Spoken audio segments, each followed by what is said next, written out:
कारंजा येथे आज 27 ऑगस्ट रोजी विविध गणेश उत्सव मंडळाचे शासनाच्या नियमानुसार डीजे न वाजवता पारंपरिक वाद्य ढोल ताशा लेझिम गाजत गणेश उत्सव मंडळाचे आगमन झाले। यावेळी कारंजा शहर पोलीस स्टेशनचे ठाणेदार दिनेश चंद्र शुक्ला व पोलीस उपविभागीय पोलीस अधिकारी प्रदीप जी पाडवी यांचा पोलिसांचा चोख बंदोबस्त होता। काही दृश्य पाहूया। कारंजा अस्मिता न्यूज नेटवर्क करिता महेंद्र गुप्ता, मुख्य संपादक।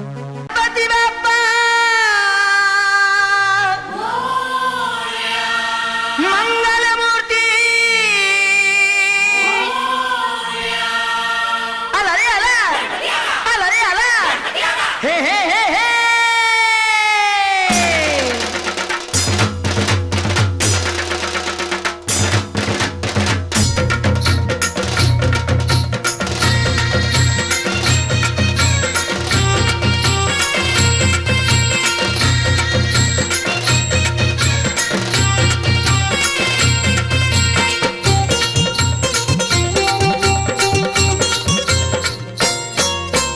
पार्वतीच्या बाळा तुझ्या पायात वाळा, पार्वतीच्या बाळा तुझ्या पायात वाळा, पुष्पहारांच्या घातल्यात माळा।